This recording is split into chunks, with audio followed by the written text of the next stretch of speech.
Enugu Governor Ifeanyi Ugwuanyi has commended the Christian Association of Nigeria for its donations to victims of Nimbo and Ataku herdsmen attack.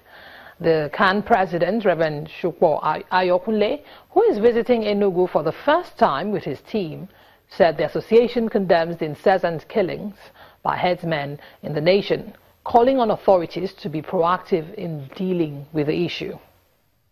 The Christian Association of Nigeria is bringing succor to victims of the 2015 herdsmen attack in Enugu State.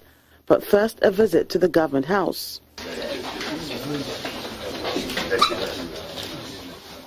The governor welcomes the team and encourages them to do more.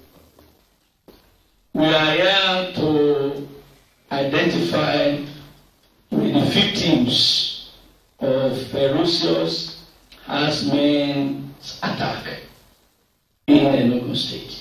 As the umbrella body of Christian groups and society in the country, CAN is not only the voice of Christians in Nigeria, but one that has made and continues to make very positive and significant contributions to the development of the society, especially through the unrelenting propagation of faith and the promotion of values and principles that lead to the betterment of the society. After leaving the government house, the team visited some of the areas affected by the attack and offered prayers. The meeting with the victims and members of the community focused on encouraging them to forgive and work to ensure peace. If you use this one as a yardstick to be hostile to all strangers, you may never know when you are hostile to an angel. Relief materials were then given to the victims with special attention on women. Enugu is the third state the Christian Association of Nigeria is visiting to identify with the members of the community. Meanwhile, in Edo State, the government says it has so far registered 170 people since the registration of unemployed persons commenced in the state. The managing director of the Edo State Government Information Communication Technology Unit, Mr. Lambert Ogorji, who disclosed this, said several persons have been hired already from the database. He said online registration of the unemployed continues as the government is yet to hit its 200,000 jobs target. Having promised to create 200,000 jobs within the first 4 years of his tenure in Edo State, Governor Godwin Obaseki's administration commenced the registration of unemployed persons in the state. The physical registration has captured 170,000 persons, while the registration online continues. The managing director of the state's Information and Communication Technology Unit, Mr. Lambert Ogorji, says employment has commenced already. Right now is that we have hired traffic people. 548 people were hired from the database. We have hired revenue collection people, additional ones, 766 people were taken from the same database. The SDG project, which the World Bank, which the Google and the federal government is initiating and the state government is doing, and that's going to take 2,106 people from that database. He also rails out the numbers engaged so far by the private sector. So far, we have hired 64 people for private companies from that database.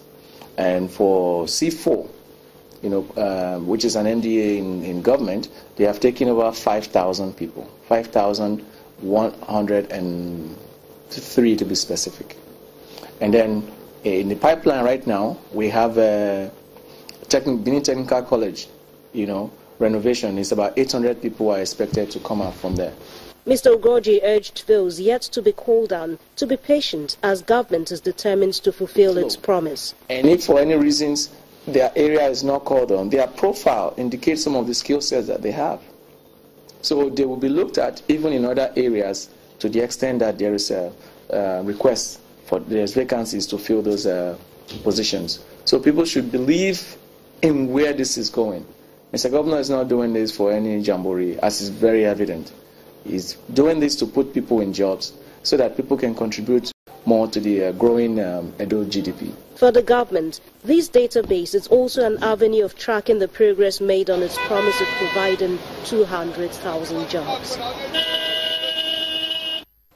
Well, the Edo State government says there's still room for more registration of the unemployed persons, as it's registered 170,000 people so far.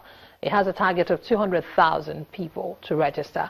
Well, moving on now, Anambra State Governor Willie Obiano has appealed to the socio-cultural groups in the state to mobilize support for the development of the various communities in the state. Governor Obiano also told the delegation of Ohaneze Ndigbo and the Association of Town Unions to sensitize their people to participate in the continuous voter registration exercise ahead of the next governorship election. And there's more, as he wants them to continue working for the unity of the Southeast region. We have a lot of things coming up. 20 million naira projects that communities are going. Most of the communities about, out of the one that we gave 20 million each, about 137 finished their projects. And about 50 pre-applied for another 20 million, which we are very willing to give, so that they can have a second project. Please remind the PGs to look into the projects that are going on in the various communities, so that they can benefit from the second tranche, among others. This voters registration is very critical. I expect the PGs to play a very critical role to ensure that eligible people that will register are able to register.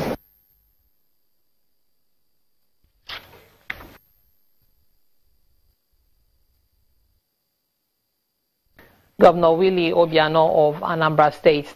And still in the South, the clan heads and leaders of Bakassi local government area of Cross River State have condemned the alleged diversion of relief materials donated to the victims of a fire disaster in Day Spring.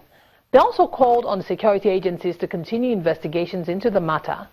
Clan head of Atema told newsmen in Calabar, the state capital, that a resolution needs to be reached quickly so as to stop suffering of the people. Under the aegis of clan heads and leaders of thought of Bakassi local government area of Cross River State, the meeting became necessary following the discovery of diversion of relief materials to a private home. Bearing their minds after an intensive meeting to deliberate on what befell the people, the clan heads stressed the need for proper resettlement of the people of Bakassi in Dayspring Island, as this will check such incidents as diversion of materials. Those who were responsible for removing those things from there should be held squarely responsible for any losses. Those things have gone where they have gone, and we are here. Our people have been asking us what have the removed materials meant for them. We are see as to what to reply. So please, let the security agencies, the police, whoever can fish those people out. They condemned the infraction and called for justice to take its course. Those people went there and go and collect those things. In fact, they are mafia people. They are mafia. They don't respect elders. Even if you go to Yoruba houses, respect your elders, traditional ruler. I'm a clan royal honest. Even about paramount ruler, the royal majesty, they don't consult. They are mafia boys. Let the government, security people do their SSA do their job. Meanwhile, a former presidential advisor, in a separate interview, called on the federal government to probe the distribution of relief materials across the country. This thing is an eye-opener, and I believe that it has been happening for a long, long time. So with this discovery now, I'm calling on federal government to investigate the mode of distribution of relief materials to IDPs. As the people of Bakassi continue to condemn any diversion of relief materials, they call on the federal government to urgently monitor the distribution process.